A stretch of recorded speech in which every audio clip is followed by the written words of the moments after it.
There we are. We're here. We're live. Dale. We're live. Mr. S. What's going on, everybody? It's Adam Henkel from the Makers Mob, aka the cameraman, more recently, and the Samurai Carpenter and John Peters. So say hi, guys. What's up, everybody? Hey, everyone. Good to see you. We are gonna just kind of wait a little bit here, but we're gonna do a live Q&A after we get an update from both Jesse and John. Kind of see what they've got going on these days, what's coming up, and then I know John has a couple questions for Jesse just about the off-grid project that we got going on up there. So if you guys, what is this? Adam, Jesse, and John, the boy band formerly known as AJS. All right. If you guys got questions, hold those for a little bit until we kind of get the update. But I want to start with, I've been with Jesse quite a bit lately, so I want to start with John. Because we need some space. I need some we're space. Not live in the same building. Yeah. I want to get an update from John. John, what have you been up to? I heard some rumors about some roofing stuff, and what are you doing lately? The roofing project was a project that I did with a company, and it's just something that I'm doing with Instagram to get it was just part of like a YouTube Instagram deal to get a little bit of a break on the roofing. So that's kind of an obligation that I'm fulfilling right now. Nice. But I didn't work on it. I've done roofing enough to know that I don't want to do roofing. Oh, it's not fun. I did a stint of roofing when I got out of high school. After like 6 months, I was like, I got to figure something else. I got to figure out how to use this brain of mine because I'm not doing this for the rest of it. It's good. It's good to feel that pain when you're young, to like rip a roof in August, because you can sort of gauge other things in life against that. Like, well, I'm not ripping a roof or ripping insulation out of an attic in the middle of the summer, so it can't be that bad. Yeah. So what else you got going on in the shop, John? Anything coming up that's exciting? Well, I'm working on a little shaker bench right now. I like shaker furniture, and I'm probably going to dive a little bit deeper into shaker. Shaker has a nice kind of mix with modern. I think that shaker can go with modern. Yeah. So I'll probably just kind of go down that rabbit hole for a couple of weeks and see what happens. And I was just up in Vermont looking at. Did you ever hear of Shackleton? Ernest Shackleton. I think he was like an explorer. That went down to South Pole or whatever, and well, his family has a furniture business in Woodstock, Vermont, and I was just visiting that yesterday. I just got back last night, and really beautiful furniture and very inspiring to see some great craftsmen, see their work and talk to them about what they use for finish and things like that. It's the one thing I don't like about being on the West Coast is we just don't have as much history over here, and so it's like there's so much woodworking history on the East Coast where I'm just like, oh man, there's all these timber framers and all these historical sites where you can go and see all this stuff, and people that are so many woodworkers that are still working and have great businesses and stuff. And it's like over here, it's like there's some like kind of trendy modern stuff, but like there's not a lot of people doing craftsmanship anymore on the West Coast. So it's like I hear about all the events and the meetups and maker gatherings. They all happen on the East Coast. I'm just like, damn it. That's the thing. When you're far away, it's hard to say, okay, I'm going to travel across the country. Recently, I went up and saw Jimmy DeResta's, real close to Jimmy's place up at Makers Camp. Yeah. A lot of great people up there, really a lot of talented people. That was one of the first events. I've only gone to 2 events. I went to Workbench Con about 2 years ago before everything hit the fan. Yeah. You took your son up to this one recently, right? Yeah. It's funny. I'm watching Jesse and I'm watching your kids. They're young and they're not, I watched you and your wife haul that big water tank up that hill. And it's not going to be long. It'll be your boys, because it's amazing the difference between like 8 and 14. All of a sudden, they just get bigger and stronger. And like my kids, I taught them all how to surf and skateboard. Now they just blow me out of the water. I mean, they're 24, 21, and 20. Yeah. So that's what you expect. But Yeah.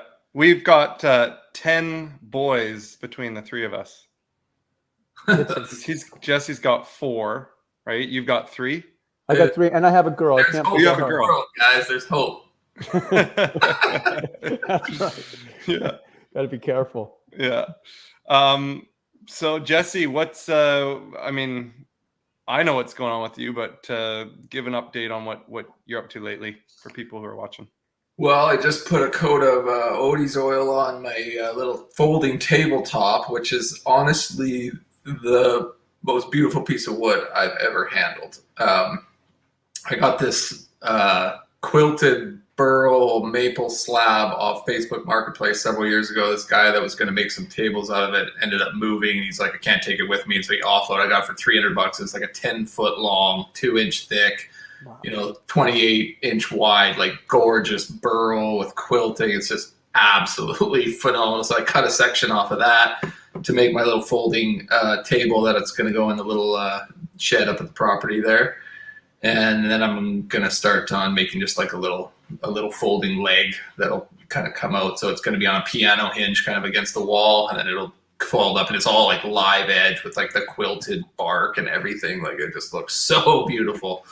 So I was just oiling that up and giving it a buff. I sanded it to like 400 grit. It just feels like glass. So I'm pretty excited to like get that installed in the next coming weeks, because that'll be like probably one of the little focal points of the cabin. When you walk in, you just can't help but like see this piece of wood with kind of like gnarly edges and everything sitting against the wall. And so that's what I'm working on today. And then we're planning on going up to the lake, to Heartwood. That's what I've named the property. So yeah, we'll go up there and try and get the little wood stove in. So I got a little cubic mini wood stove that just arrived, and it's literally like a foot square, and the wood has to be like 6 3/4 inches long, like little scraps to make a fire in it. It's so small, but it'll be perfect for, just a little 10 by 10 cabin. Because if you put a big wood stove in there, you'd just be cooking yourself out, right? So yeah, we're gonna try and get that in, and we got 2 of my nephews coming up, one Adam's boys, and then my brother-in-law Wade. He's a plumber. He's coming up with his son, and so we're gonna try and teach those boys how to split some firewood and do something other than play video games. So Yeah.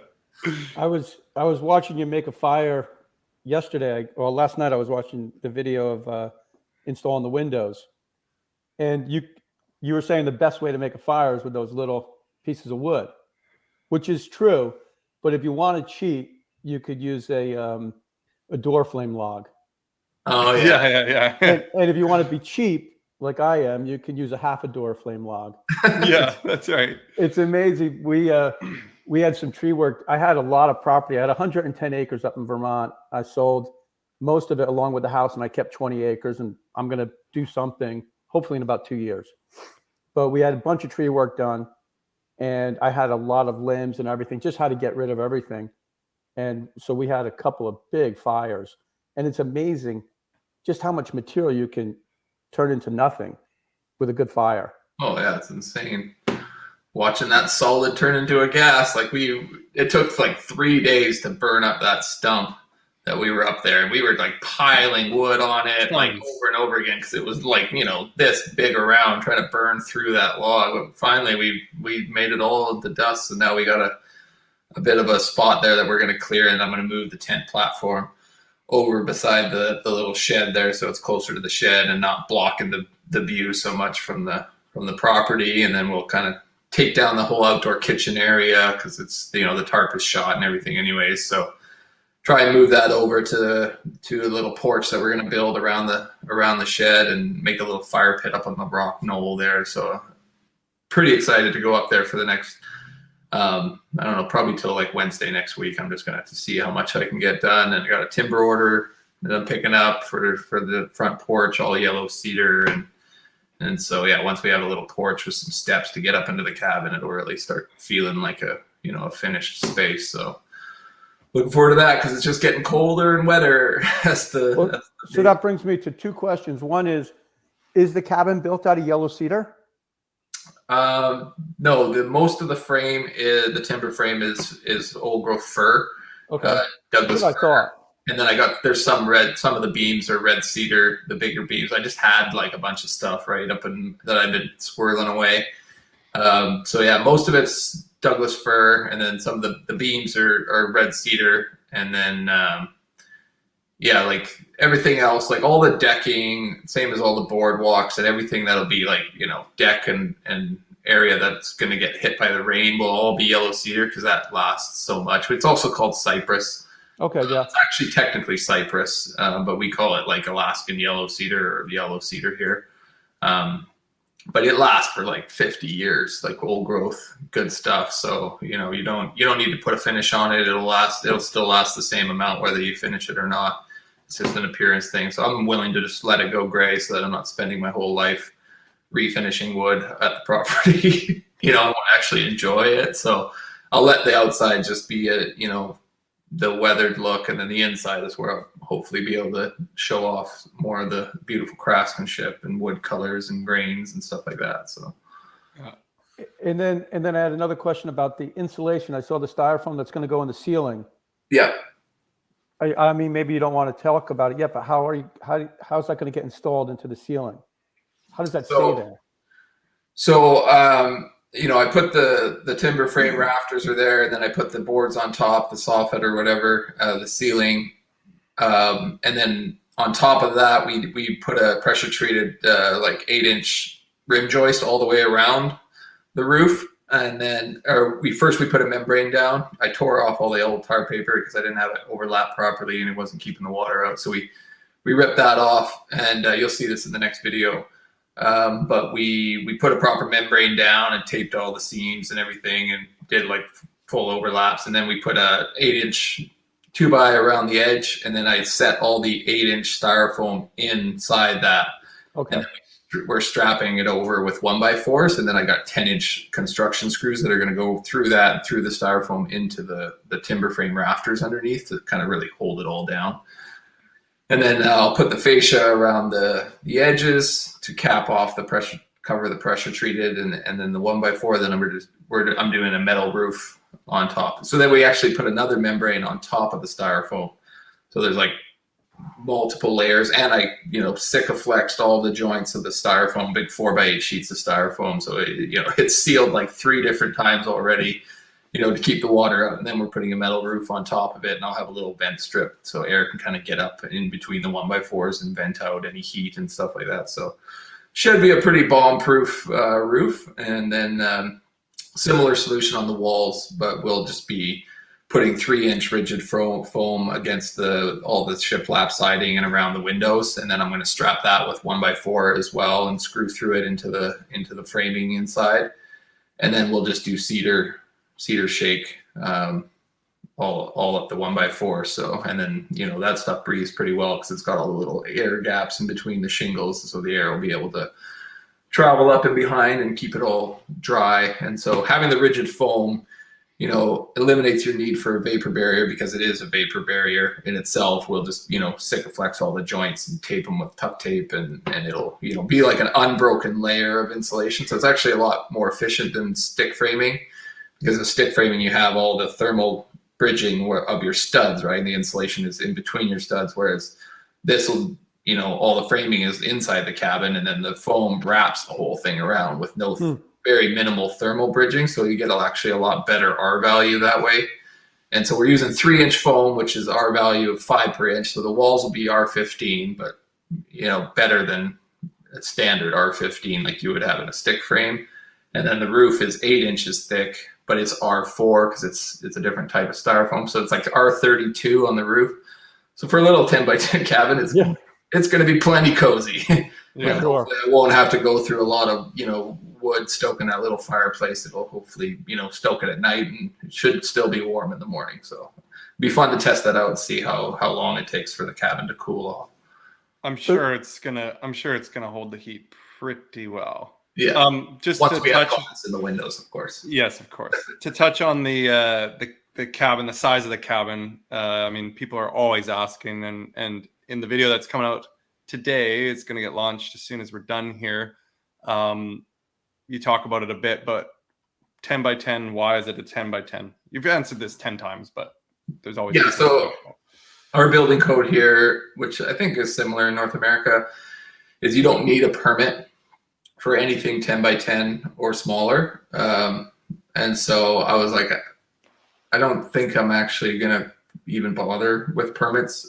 I'm still kind of on the fence about it because you're out in the middle of nowhere, and all the other, even the inspector would have to put a boat in the water to come out, anyways. And so the neighbors did it all with permits and everything like that. And so I still am like a little bit concerned, like, oh, if I start building without a permit, is anybody going to care, or are they going to come out and shut me down? I don't actually know.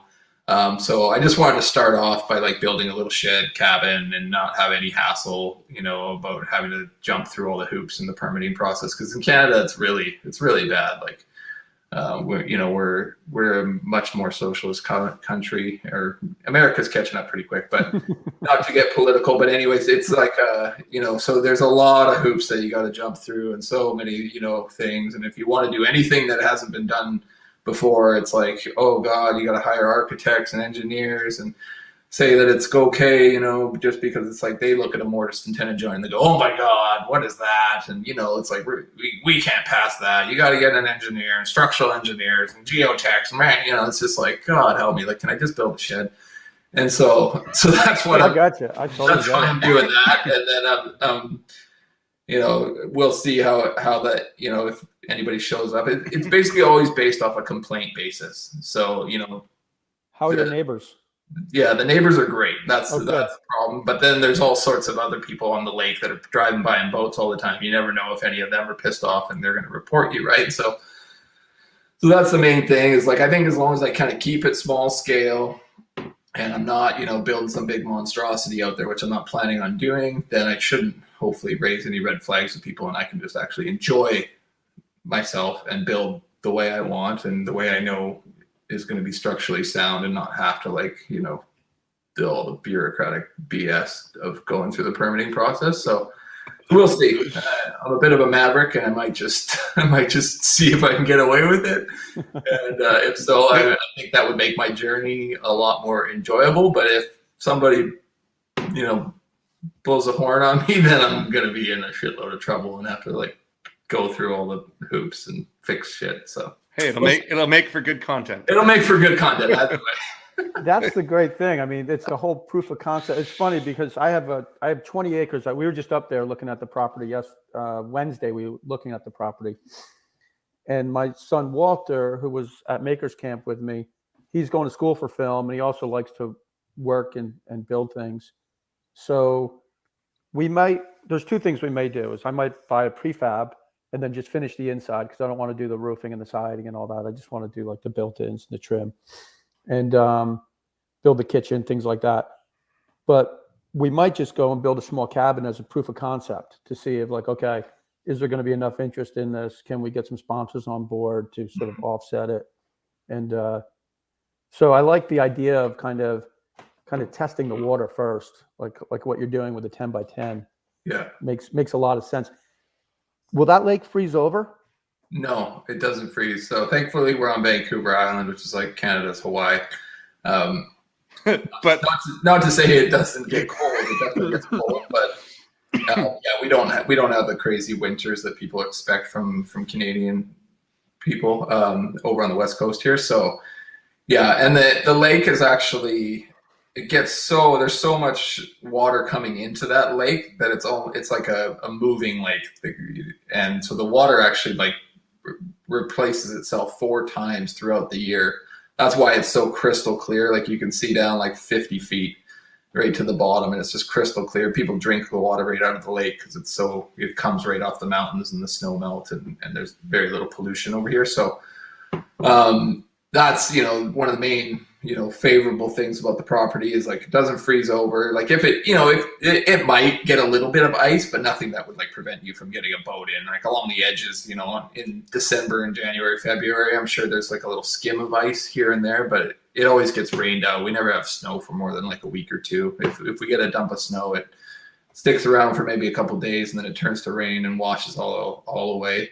So we're a lot more wet out here. It's kind of like a temperate rainforest near the west coast of Vancouver Island. So we get a ton of rain. Like I think it's like close to 1,500 millimeters of rain. So I don't know how many inches that is, but it's a lot. So yeah, that's the main thing that you got to prepare for is just soggy, foggy, cold, damp, humid winter, but it's not icy or frozen over. So, and how about fishing? How is it? I haven't even had a chance to do it, but you'll see in the next video.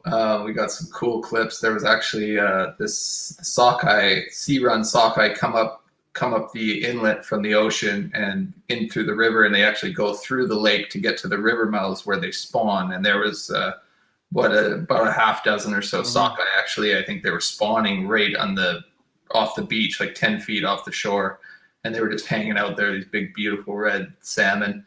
And so we got some footage of that we'll share in the next video. And so it's pretty cool that way. There's a cutthroat, rainbow trout. I think there's some carp as well, which is a bit of an invasive species, but the fishing's pretty good there in the early spring. In the summertime, there's a lot of boat traffic, so the fish go a lot deeper and they don't bite as much in the summertime. But wintertime and early spring, I think there's actually some really good trout fishing. You're not allowed to keep any of the sockeye.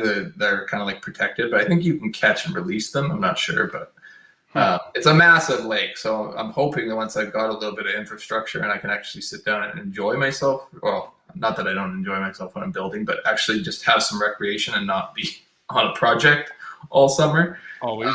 I really do want to get out there and teach my boys how to fish and learn how to fish myself. Well, that's it reminds me of, have you ever watched the show Meat Eater?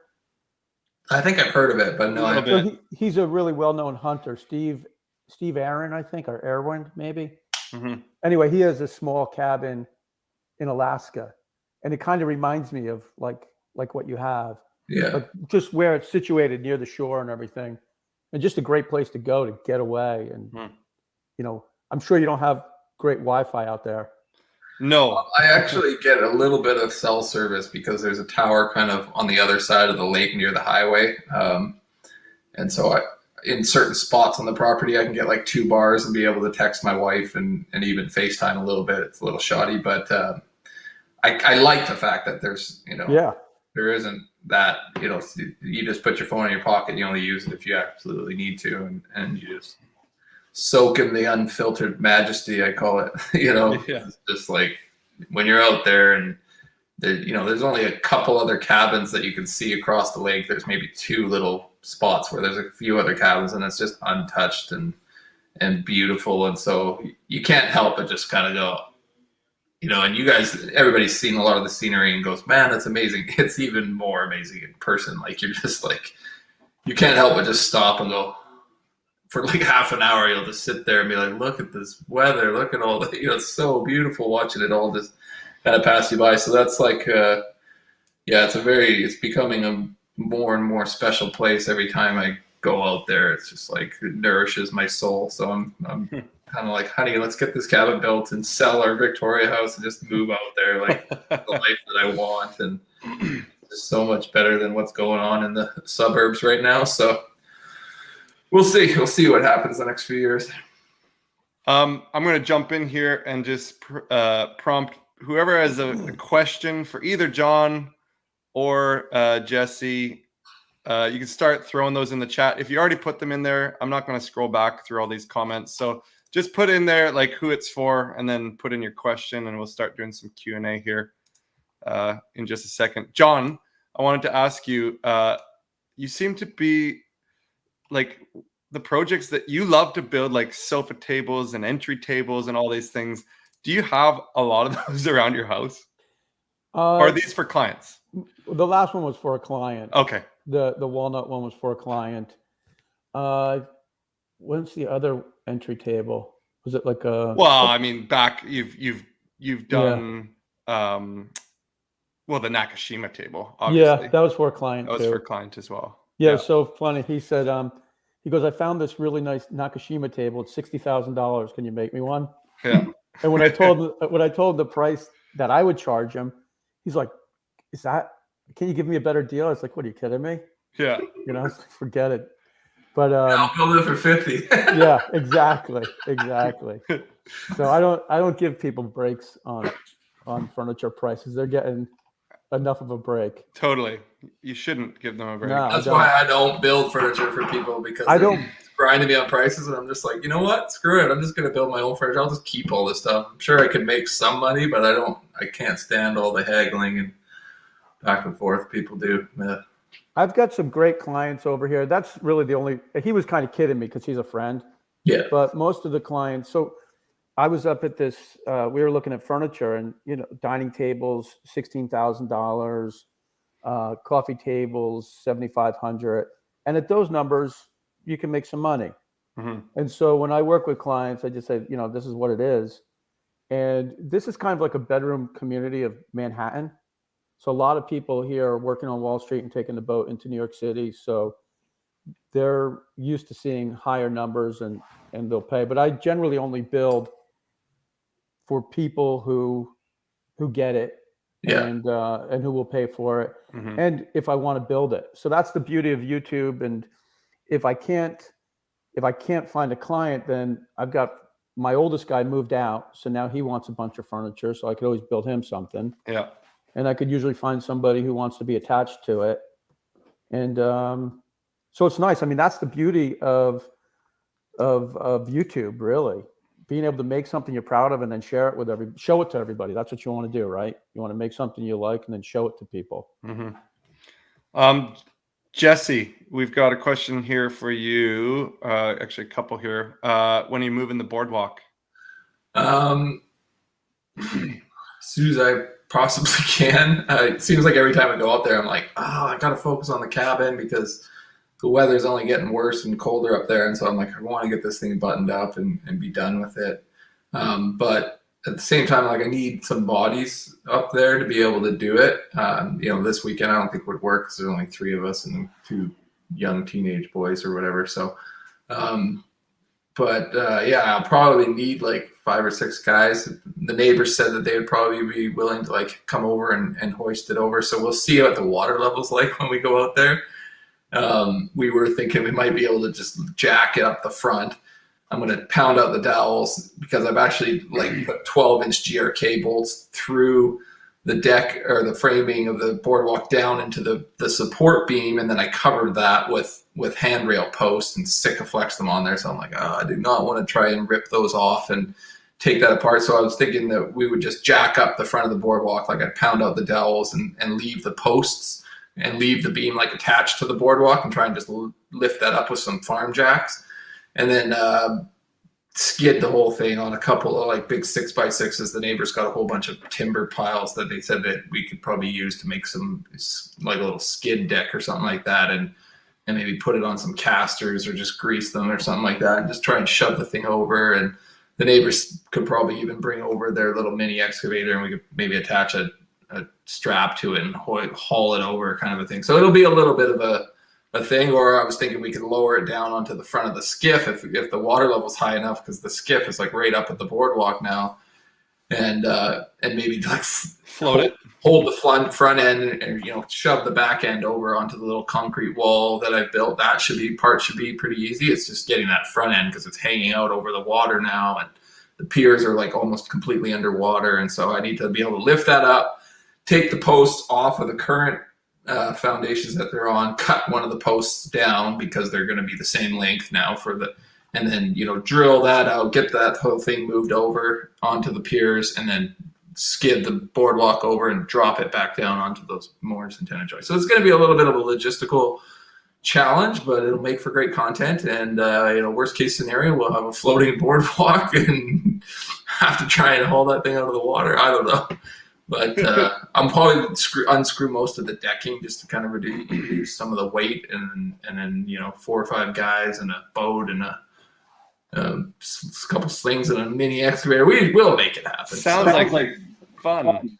I'd like to get it done before Christmas for sure, because I'm still waiting on materials for the ramp. My fabricators have told me that they still don't know when it's coming, because we ordered a bunch of 3x3 aluminum, and we're going to weld up a 30-foot ramp and bring that up on a trailer and haul it out there with the boat and attach it to the boardwalk down and have a ramp to the dock finally. So it's definitely high on the priority list, but I'm not in a rush to move the boardwalk until I know that the ramp is like ready to go, kind of a thing, right? And then I'll have a actual dock with a landing place and not have to be tying my boats to shore and all that nonsense. But it's an adventure, man. I'm loving it, but I am looking forward to having a stationary dock and a ramp to get stuff up onto the property. So that'll be nice.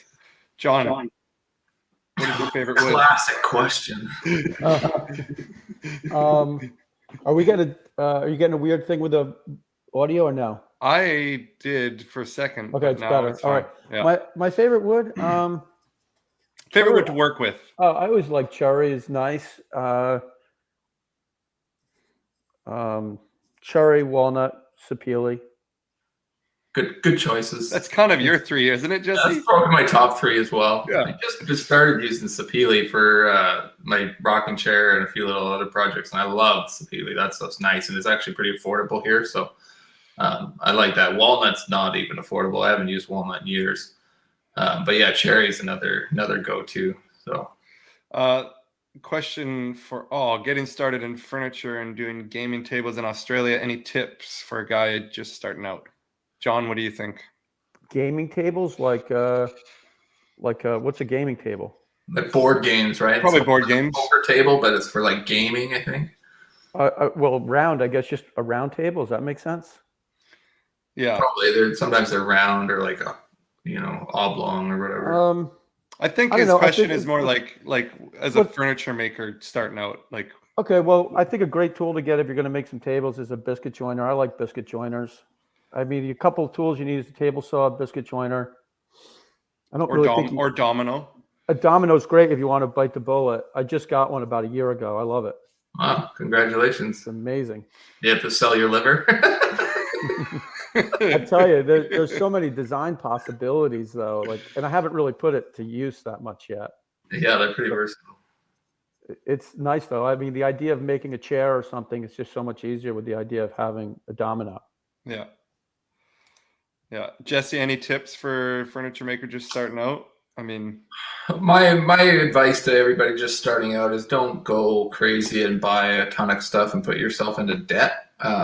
Just buy tools as you need them. So, set out on a project, and then if you run into a roadblock and you go, man, I really need a table saw, then go and get yourself a table saw and then try and finish that project. And if you're like, I can't finish the project without a bandsaw, then you go and find a bandsaw. But don't, spend tons of money on all sorts of different tools, because a lot of times you'll realize like there's several shop tools that I don't even use.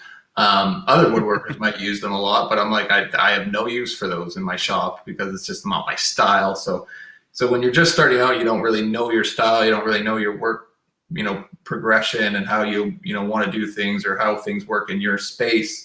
You kind of just have to like evolve and let your tool collection evolve with you. And so, my advice is always just buy the tool only when you absolutely need it. Because I've seen stuff in the store on sale and be like, oh, that's cool, I'm going to buy it, and thinking I'd use it, and then it literally sits in a box for like 5 years. And I'm like, why the hell did I spend $400 on that, stupid, tool or whatever? And then I end up offloading it or giving it away, right? So, yeah, don't waste your money up front and just, evolve. Let your tool collection evolve with you. Got a couple different questions here about like workshops and things like that. Both Jesse and John have their own kind of things going on their websites, so you can feel free to find stuff on their websites. We also have the Makers Mob, where each of them and other makers have tutorials and project plans available there. There's a link for that in the description wherever you're watching. There's a link in the description where you can check out Makers Mob and learn bunch of different projects from each of these guys. So feel free for that. Do you have anything, John, coming up as far as classes or anything like that, like that you're doing, or? Not really. I spent most of this year sort of working on the shop. It started like in October of last year. I took down a back wall and gained 6 more feet in the back of the shop. And then I had a 10 by 30 foot like shed attached to the barn.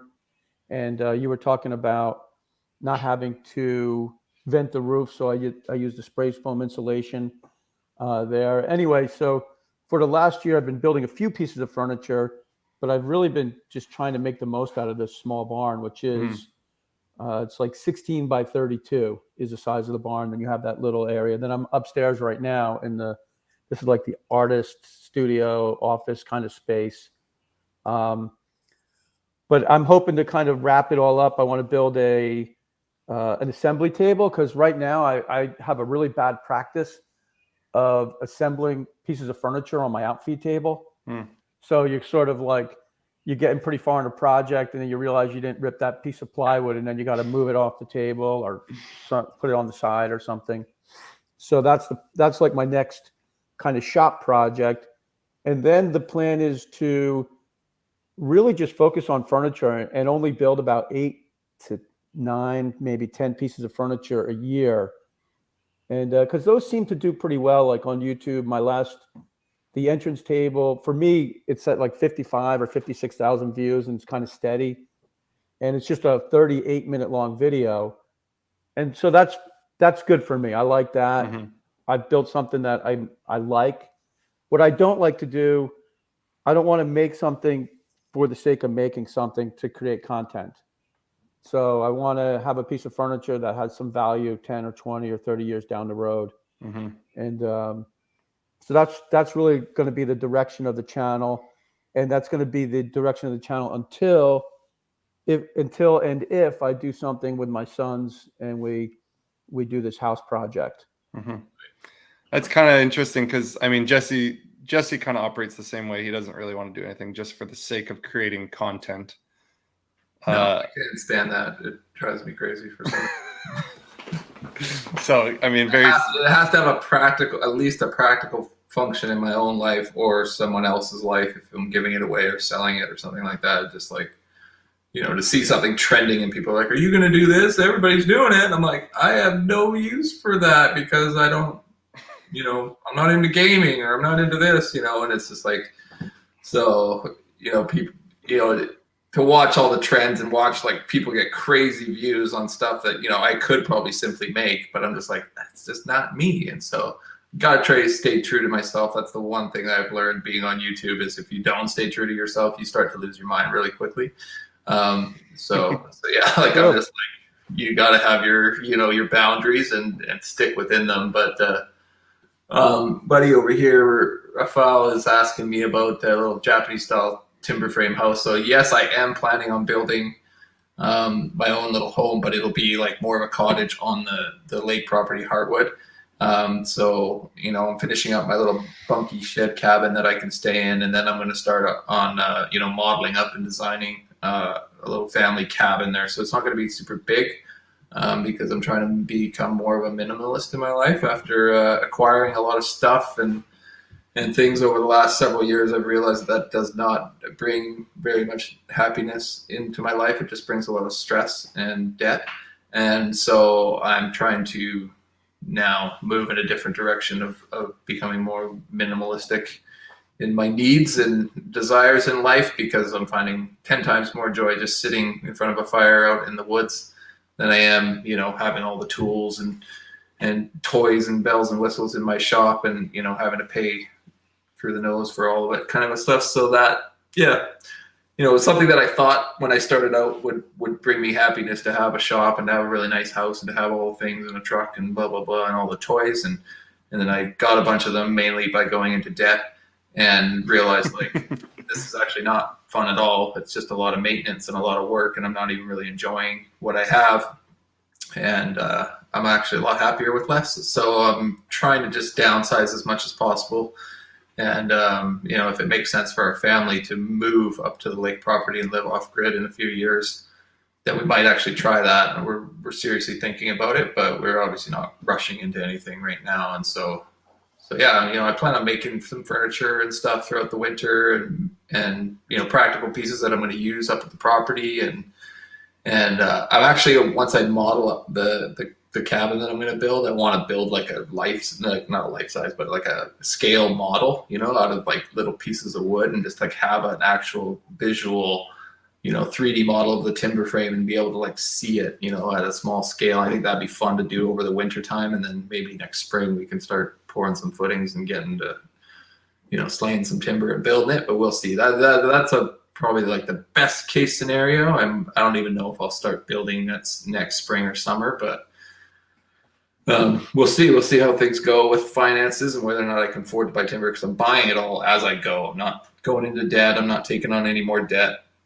So it's all kind of on a cash flow basis. So if we can afford to invest in some timber to start building, then we will. And if not, I'll just kind of keep working on infrastructure and, you know, water systems and trails, and, you know, making the property more usable, so that we can really enjoy it, you know, next spring and summer. John, we got a question for you here. We're always so organized, i.e. no mess in the shop. Or were you always, so organized, or did you get better over the years? I got better over the years, and if you go to like my first videos, you'll see the shop's a disaster.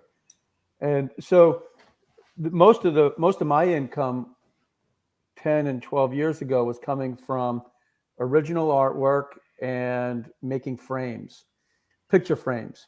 So I would charge for picture frames between $7.50 and $12.50 a linear inch.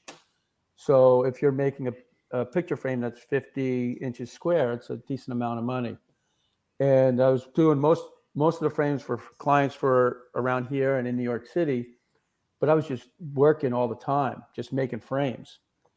And if you see the shop, it's just, you know, so basically the tools I was using was a drum sander, Williams and Hussey molding planer, my table saw, and my pin nailers. And but you know, I wasn't really enjoying that much, and I always wanted to have like a shop, like a beautiful kind of a nice shop.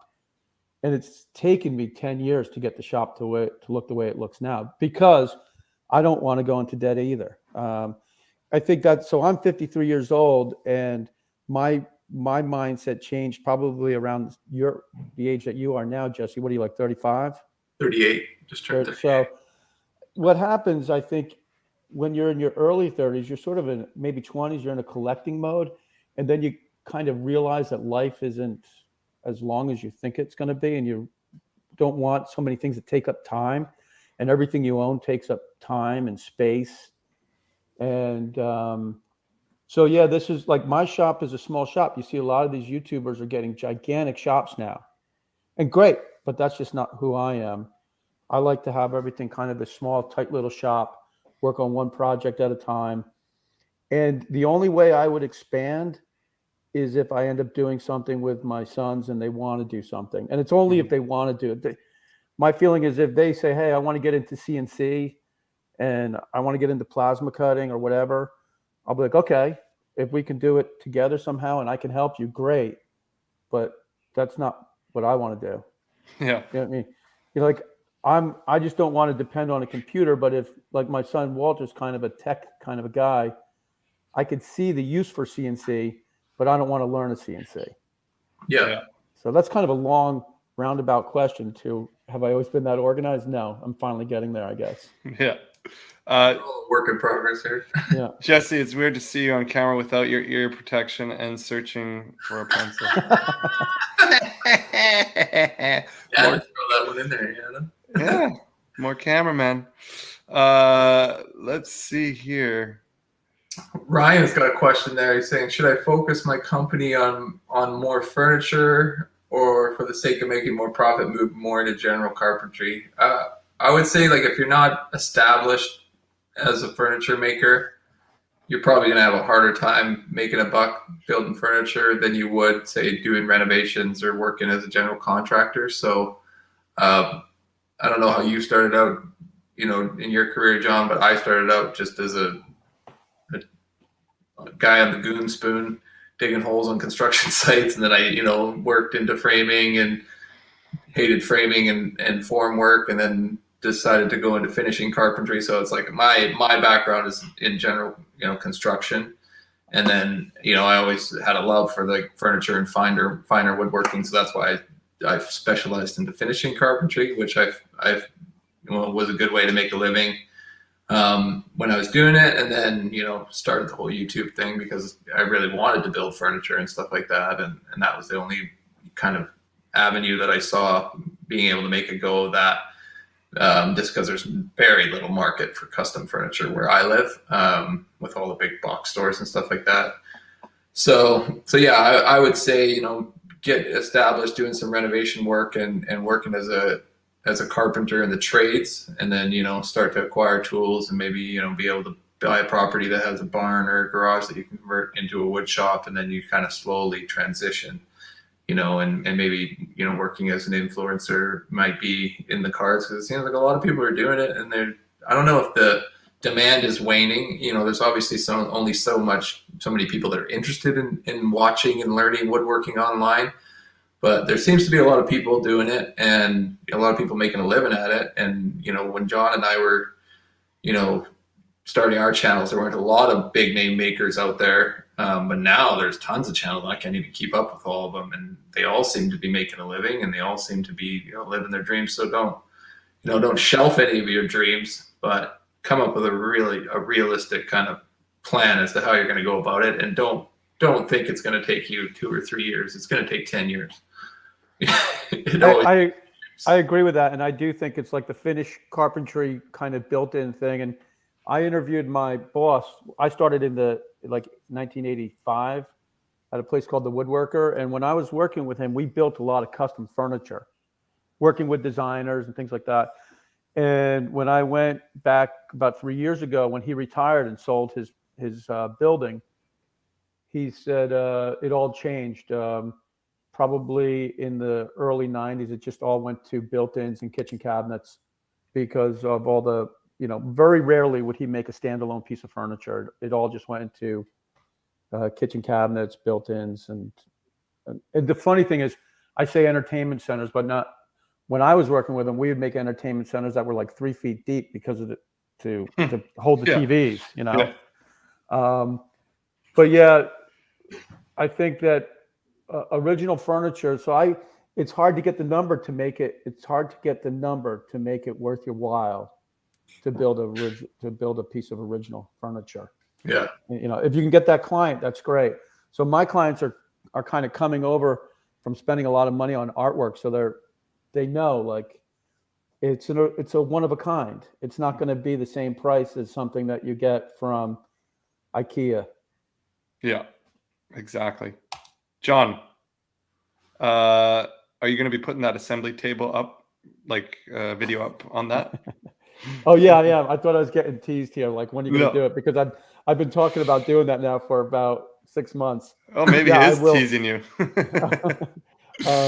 Yeah, I will get that video done, because that's going to be like the last big thing to my shop, and then it's just about making furniture and kind of taking my time with it. And not, you know, I think when we all started, like going back, you know, years with you and you know, with you, Jesse, and all the, I don't know, I can't think of anybody right now, but it was like this race to produce a show like every week.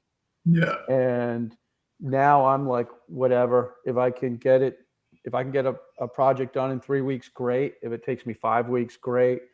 If I have something to talk about in between, then I'll talk about that in between. And maybe sometimes a quick project comes up that only does take a week. But to build like a piece of furniture that you want to have to be able to last a lifetime, you can't really make that in a week and shoot a video and edit it and you know, and sleep. Been there, done that, lost my mind. Yeah. John, would you care to or comment about the LED cured finishes? I just saw that video that you put up earlier today, right? Yeah. So what I like, so like that's a kind of some of the content that I like to make. I really like editing video when I'm not on the video. And I don't mind doing my own videos, but I love going out and meeting people and shooting them and then kind of editing it down. Anyway, those are my friends over at Green Street Joinery. They're a professional cabinet shop here in New Jersey. And Vesting Finishes out of, I forget, I think it's a Danish company. Anyway, they have an oil wax finish similar to Rubio Monocoat. And they also make another product that cures with an LED light. It's not a UV light. A few people said in the comments, I think you mean UV light, but right on the can it says LED hard wax oil. Anyway, I think it's impressive because he put on 2 coats in a matter of minutes while I was just, hanging out shooting the video. Did a little scuff sand in between each coat. And when I got back to the shop, I took a cup of water, poured some of the water on the piece of sapele, put my cup down, left the shop, came in the next morning, wiped the water away, and there was no ring. And so Really? for me, that's like a win. So the LED light is actually, like, I didn't actually watch the video. I just saw you posted it. That LED light is curing it in how fast? Immediately. Like seconds, yeah. Just Immediately. like you just go up and down and it's done. Yeah. Wow. Yeah. So when we were at Makers Camp, so that was Jeff from Green Street Joinery. Another guy was there with a project. I think his name is Bliss Carpentry. He had a tabletop, and Jeff did just 1 coat, and the guy poured some beer on it, and it just beaded right up. And so you kind of would expect that, but the kind of 8 or 9 hour putting the cup of water on it, and then it not being there the next day, that's pretty impressive finish, and it's very quick. So it's the same thing where you put the 1 coat on, you're going to get some of those little nibs or whatever, and then you'd sand it with 320, put another coat on, maybe sand it again with 320, put that last coat on and don't do anything. Or you could hand rub the finish. I'm sure, like I usually hand rub all my finishes with a product called Wool Lube, which is it's a buffing paste. It's basically a lubricant so the steel wool doesn't burn the finish. It gives you that nice feel, when you touch a piece of furniture. Yeah. Let's see here. I've got, here's one. This is good. Settle the debate. Milwaukee, DeWalt, or Makita. I don't think there's any settling this debate. It's like the ongoing debate. Well, what's your perspective, Jesse? I'm kind of on the fence in some regards. I used to be a sold out Makita guy, and I still am. But I would say that there are other companies out there, DeWalt and Milwaukee, actually make better batteries. Makita's just launched a 40-volt lineup, which isn't really even available in Canada yet. There's maybe a drill and a circular saw that you can get your hands on. So I haven't tested any of that stuff out. I would be interested to see what their new lineup, with the power and the longevity is, whether or not, I'm sure it's a contender with maybe the Milwaukee stuff and the DeWalt stuff as well. But I like Makita because their tools are more geared towards woodworkers, I find. Like the routers have smoother bearings, and their motors, just the accuracy and just the ergonomics of their tools really just go well with me and the way I like to woodwork. Whereas I find DeWalt and Milwaukee are a little bit more basic, construction grade, whereas Makita's furniture maker, fine carpentry grade tools. But then, their batteries are getting pretty outdated and don't really have the same lifespan and power as, the Milwaukee lineups and the DeWalt lineups. And so, yeah, I don't know. I haven't tried out their new 40-volt stuff. Maybe it's a game changer. But I still like Makita just for the smoothness and the, quality of their construction and engineering. But I know a lot of tradesmen, and they all swear by Milwaukee as far as drilling holes for electrical and plumbing and stuff like that. They burn through Makita drills way too fast, and the Milwaukee stuff can actually hold up to the abuse. And so Yeah, I'd be interested to try out the new Makita stuff. I'm sure I don't think I'm going to switch brands just yet, but I am kind of like Makita seems to be kind of falling behind as far as innovation is concerned with battery technology, and so I'm kind of bummed about that. But I'm still kind of sticking with them just because I got so many tools, right? So, what about you, John? I didn't realize that Makita was falling behind with battery, and I was actually thinking about getting my son's 3 Makita combo kits for Christmas this year. And the reason why I was thinking of Makita is because I like the fact that I like the Makita track saw, the cordless one. Yeah. And I like the fact that they have a cordless biscuit joiner. And so I think anytime you're thinking about cordless tools, it's really the platform. So like, what platform do you want to get on? And I'm on the Milwaukee platform, and I like it, but they don't have a track saw, and they don't have a cordless biscuit joiner. And do they have like Jesse has a small laminate trimmer router as well? They do. Cordless? That's nice. A lot. Like I'd like to have like 3 or 4 of those and not change the bit. And so I didn't realize that Makita was falling behind in the battery. That's now I'm thinking Milwaukee. Now you got me thinking Milwaukee. Yeah, like Makita's kicks butt still in the fact that they have so many tools, like so many cordless tools. I think it's like 240 tools or something like that run off the 18-volt batteries. Like there's everything you can imagine. And so that part of Makita, like I really love. Whereas like DeWalt and Milwaukee, like they stick to the drills and saws and the kind of like the most commonly used tools. Whereas Makita just has a very diverse lineup. You can get 6 amp hour batteries for Makita, and they run, like they work well. But like Milwaukee's making like 9 amp hour and 12 amp. They're these big kind of beastly batteries, but it is nice to not have to switch out your batteries all the time. So I'm hopeful that the Makita 40 volt might be like awesome game changer stuff. And I know like I saw some people in the UK and they actually have a 10.25 inch timber beam saw with a 40 volt battery. Wow. And I was like, that is amazing, because my 10.25 inch corded Makita saw is like one of my favorite saws. Like I love that thing. It cuts so smooth. It's such a versatile tool for doing timber framing. And I was like, to have a cordless version would be insane. So I'm not holding my breath, but I am looking forward to that new Makita 40 volt lineup whenever it's kind of available here. And I don't know how many tools they have built for that lineup. I'm sure they're just starting with the basics. I know they have like a full size circular saw, or even an 8.25 circular saw. And I saw that at the store, and it looked really nice, like Makita quality built and everything. And so I was like, I'm excited for that, but I'm kind of Makita, and I don't have the best history. Yeah, they should be paying you. That's why some of them turned out black. And so that their marketing and I find that Makita's biggest issue is like, it seems like they're trying to get their products to market on a horse and wagon. Like they're just the stuff it's like usually when DeWalt or somebody like launches a new lineup, it's like as soon as you hear about it or watch a YouTube video, it's like you go to the store and the whole thing is there. It's like the whole lineup, all the tools, you can buy them.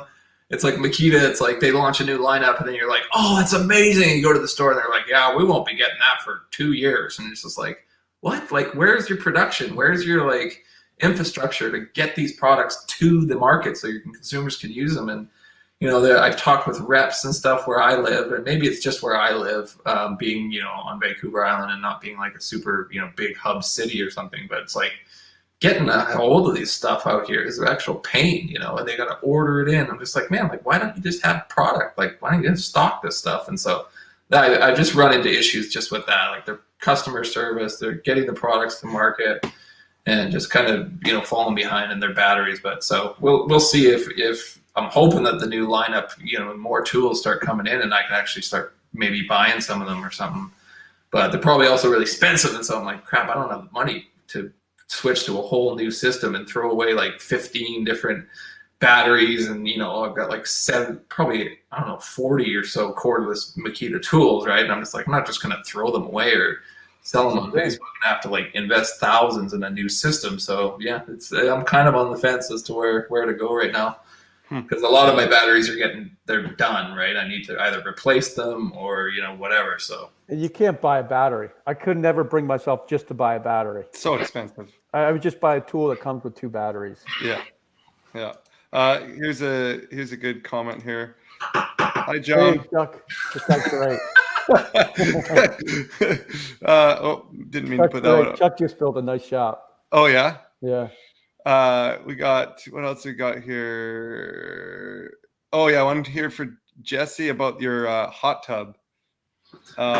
Just finished the hot tub tutorials, videos on Maker's Mob. How's it holding up after you sealed it? It's holding up really well. It's kind of gone gray on the outside. I put some like boiled linseed oil on it or whatever, and that's kind of washed off or whatever. I'm just letting it kind of go gray on the outside. But no, it's beautiful. I use that thing like almost every night. It's by far the best project I ever built as far as like return on investment. It cost me about $5,000 to build it with all the components and computer. It was made like the wood was $1,500 or so for the clear cedar, probably more now, but most of the money was spent like on the hot tub cover and all the mechanical computers and heaters and that sort of stuff. But my wife and I are in that thing almost every night, and I just absolutely love it. I've noticed you got to kind of monitor the chemicals a little bit more. And you get a fair bit of wood pulp in the filter that you got to clean out. But other than that, it's just a dream. I had some issues when I installed it. I left a gap and thinking the floor was going to expand and all that kind of nightmare that I show in the tutorials. But I got it watertight, and then I actually even put a bead of marine grade sealant along the, where the staves attached to the floor. I sealed all the way around the inside. And I wasn't sure if that was actually going to do anything. And then I noticed it's been 3-4 years now. But I noticed some of the caulking was kind of like getting a little bit loose. And so I like grabbed it and kind of peeled off a section of it, thinking like, it's probably not even doing anything, right? Like the water's kind of swelled the wood, and that's what's keeping it watertight. But then now it's actually got a slow leak kind of right where I peeled off some of that caulking. It's like dripping, and slowly, the water level goes down over a period of a couple of weeks. So I'm thinking when I drain the hot tub the next time, I'm going to take my heat gun out and try and dry that area and peel off all that caulking, and then maybe put a new bead of like Sikaflex around there to see if that will stop the leak. Or I might even take some like small wood shims and kind of just see if I can, tap in some thin pieces of wood, and then that'll swell and close the leak. But up until this point, until I peeled off some of that little bit of caulking, it didn't leak or anything. Like, it's been holding water well, and you pay extra power to, heat a hot tub year round, but it's been more than worth it having that, at the end of the day or first thing in the morning on the weekend, you go out and watch the sunrise, sit in the hot tub, and, when the snow comes, it's even more magical. So I highly, like if you're game on to do a project like that, I say go for it, because it's worth it. Awesome. I think we're gonna wrap this up pretty quick here. Maybe we'll take one more question. If you have another question, put it in the chat. But before we do that, John, do you have anything that you kind of want to add to anything, or? No, just looking forward to the next episode of Jesse's channel here. We're really enjoying. I watched a few episodes with my son Michael. He just loved it. He loved the whole, the adventure out to the lake, and it's funny because when I bought my house in Vermont, I renovated it. That's another reason why the idea of not having a lot of stuff. I bought a house and it came with the contents in it. And when I went in there, I was like, wow, that's cool. That's cool.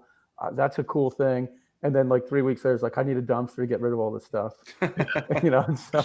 So anyway, I ended up ripping the kitchen out, the bathroom out, and I lived up there like it was a camp while I was renovating it. And very similar. It was not as far as a drive. I mean, my drive was not as far as yours is. I mean, yours is a shorter drive than mine. Yours is like 3 hours. Yeah, with the boat trip, it's a 2.5 hour drive, and then about a half hour like trailer, putting the boat in the water and 10-minute boat ride and you're at the property kind of thing. Yes, mine was like a 6-hour drive. So I would go up on like 5 o'clock on a Monday morning, come home Friday night, and just live there and do the construction, set up a wood shop in the living room, built the kitchen, the whole thing. But my kids were about your age when I was doing that. And then they would come up, the family would come up sometimes. And, but I forget where I was going with that. Oh, anyway, the idea of what happens is that's like a moment in time. You'll always remember this. And the great thing for you is you have it documented. It is kind of crazy. I was doing all of this around 2006. And so I got a couple of, stills here and there, but there was really no YouTube, and it was just starting.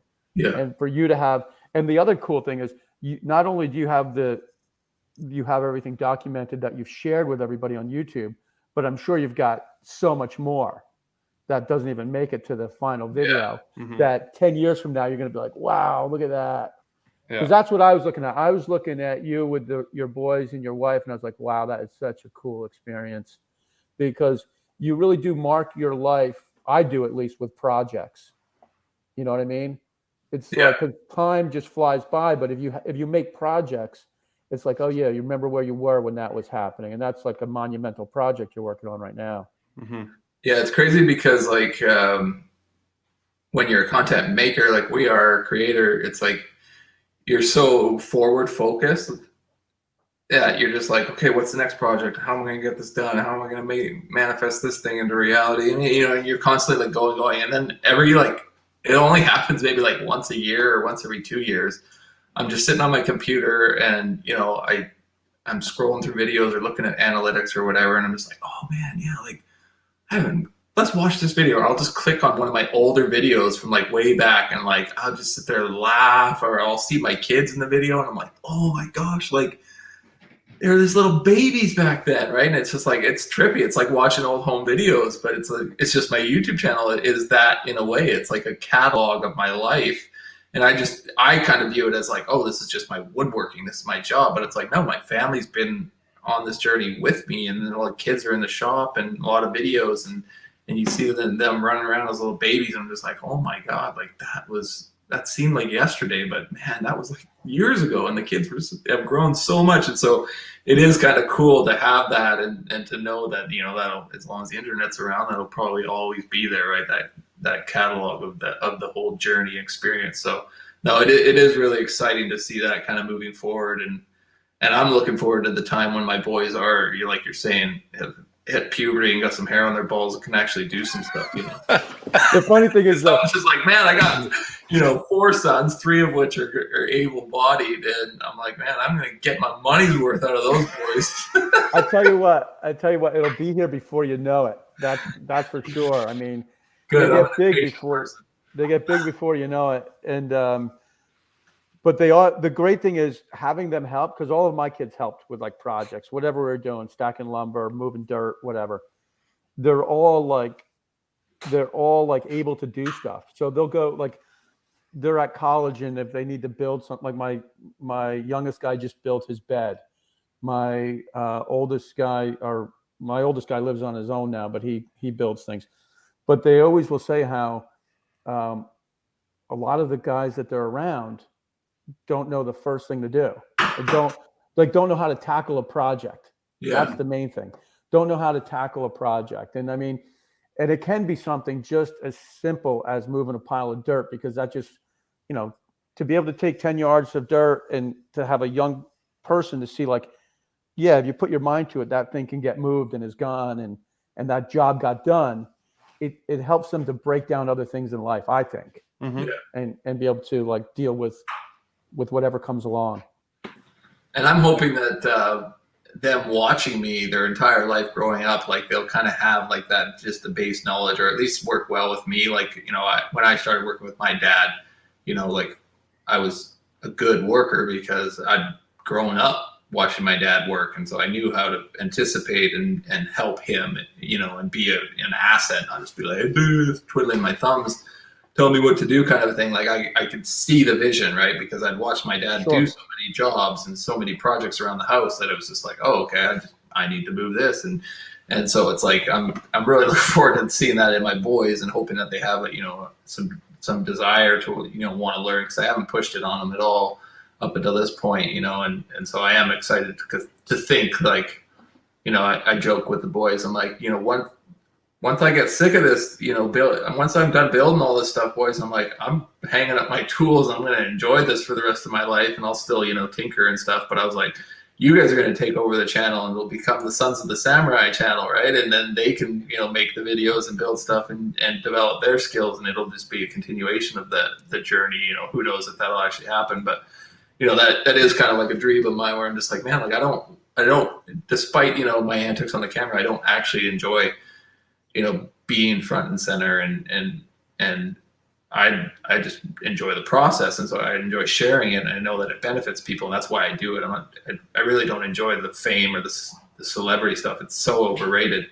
The only benefit is that having influence helps you financially, and Sure. sponsors come and fund your projects and allow you to do this stuff without taking on a ton of debt. I would say like that's the biggest benefit of having celebrity status or whatever in the woodworking field, is that financially you have all these people backing you and helping you get projects done, so it makes you more efficient in that sense. But I would say like the fame doesn't really have a whole lot of value beyond that, mainly just maybe the connections and relationships that I've been able to make with other makers and people that are fans of the channel that have come to classes and stuff like that. So it's enriched my life in that way. But as far as like being cool status or whatever on YouTube, I could care less, right? And so it's seeing my sons grow up and they're already starting to act like hams in front of the camera. And I'm just like, oh God, what have I taught them? Because they're just looking at the camera and running their mouth off. And I'm just like, oh man, I can't really fault them for that, because that's what I do. And I was like, am I creating these little narcissists that are going to be like, obsessed with, videos their whole life? So we'll see. But that's the world we live in now. Yeah, it is. So I'll say one more thing. Like everybody would always ask, are your sons into woodworking? Do you think your sons will do this? And up until, a couple of years ago, they didn't really express any interest. And I think when my oldest went to college, then he started just because he wanted to do things in the place he was renting. And same thing, they've all sort of, they all know how to use. The only thing that I've never let them use is a table saw. I wouldn't let them use my table saw. And now that I use a saw stop for the main saw, the only one who's used it so far is my middle son. But other than that, they've all known how to use a drill, but they've never really expressed a huge interest. And I know a lot of fathers are like, man, my son doesn't have any interest in woodworking at all. And my kids didn't really either until they become more like young men, unless they're building like a bicycle ramp, stuff like that. That's when they do it. They was like, oh yeah, I'll get the impact driver and I'll get some screws and I know where they are. And that's when they would do things like that. Yeah. I started building forts, honestly. Like, I hated construction. I didn't want to do it when I got out of high school. But when I was a kid, when I was a teenager and I was playing in the woods behind my house, that's when the maker thing started in me, because we would build forts and steal lumber from Dad's pile and go over, haul it in the bush and create tree forts and stuff like that. And I did well in woodworking in school. I liked working with my hands, but I hated the construction industry. So yeah, it is interesting to see like how kids develop and whether or not they take to it. I know like all three of my able-bodied boys are definitely like very creative and very hands-on, like skilled. It's just a question of, do they want to apply that to woodworking? So, and the discipline, I think that's the thing with woodworking. Woodworking is really a delayed gratification and having the discipline to get there. Yeah. Patience. That's for me. Patience and discipline. Yeah, for sure.